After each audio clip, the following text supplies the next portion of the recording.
5 वर्ष मला काम करू द्या ना. 30 वर्ष तुम्ही होता, आम्ही तुमच्यात कुणी लुडबुड केलं नाही. मला 5 वर्ष काम करू द्या. लुडबुड का करताय? आमची त्यांना विनंती आहे, लुडबुड करू नका. आज जे जे काही काम होतंय ते शासन म्हणून केलं जातं.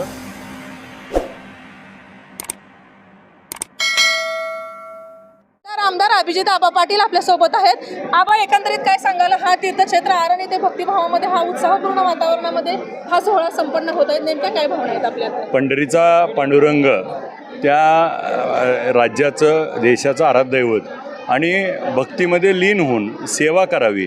आणि मग पंढरीच्या पांडुरंगाला आषाढी वारीला तमाम महाराष्ट्रातनं त्या ठिकाणी सर्व संत भेटीला येतात. परंतु संत सावता महाराजांनी त्या ठिकाणी आपल्या कर्मातून भक्ती केली आणि आपला मळा फुलवत त्या ठिकाणी कांदा मुळा भाजी अवघी विठाई माझी आणि कर्तव्यातूनच भक्ती आणि आपल्या या माध्यमातून या भक्तीला प्रसन्न होऊन संत त्या सावता महाराजांच्या भेटीला खुद्द पंढरीचा पांडुरंग या ठिकाणी येतो.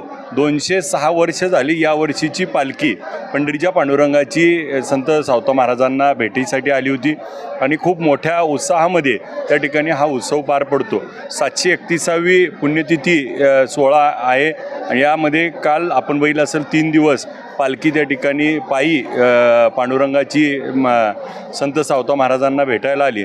संत शिरोमणी सावता महाराजांची त्या ठिकाणी काल शासकीय महापूजा त्या ठिकाणी झाली. काल दुपारी पुष्पवृष्टी झाली. आज श्रीफळ हंडी, आज जर बघितलं श्रीफळ हंडी हा कार्यक्रम जगाच्या पाठीवर एकमेव आरण इथंच त्या ठिकाणी हा श्रीफळ हंडीचा कार्यक्रम होतो. आता आपण बघितलं असेल उत्साहामध्ये सर्वांनी त्या ठिकाणी आपलं तोरण त्या ठिकाणी वाहिलं. त्यावेळेस विशेष असं महाराष्ट्र राज्याचे मुख्यमंत्री देवेंद्र फडणवीस साहेबांनी देखील एक तोरण अर्पण केलं होतं आणि ते अर्पण करण्यासाठी पालकमंत्री जयकुमार गोरे साहेब देखील या ठिकाणी होते. उत्तमराव जानकर साहेब असतील, जिल्हाधिकारी साहेब असतील, सर्व प्रमुख आणि सर्व भक्तांचा मळा आज या ठिकाणी बघायला मिळतो. मोठ्या संख्येनं त्या ठिकाणी भक्त भाविक संत महात्मा आणि त्याचबरोबर वारकरी संप्रदाय आज संत सावता महाराजांच्या दर्शनात लीन होण्यासाठी आला आहे. संत सावता महाराजांनी त्या भागाचा त्या ठिकाणी एक वेगळा नावलौकिक आपल्याला सगळ्या या कार्यातून बघायला मिळतो. तसं जर पाहिलं तर आपण माड्याच्या लोकांची जनतेची सेवा करताय, परंतु कुठंतरी श्रेयवाद आपण राजकारण केलं तर याकडे आपण कसं पाहताय? नाही, श्रेयवाद हा त्या गोष्टीचा आहे.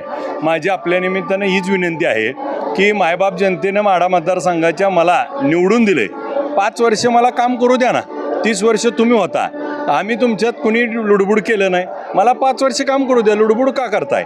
आमची त्यांना विनंती आहे, लुडबुड करू नका. आज जे जे काही काम होतंय ते शासन म्हणून केलं जातं आणि शासनाच्या जबाबदारी म्हणून मला एक लोकप्रतिनिधी म्हणून काम करायची संधी दिली आहे. त्या मायबाप जनतेचा त्या ठिकाणी आदर करा. त्यांच्या याबाबत आपण एवढीच आपल्याला सल्ला आहे की सबुरीने घ्या.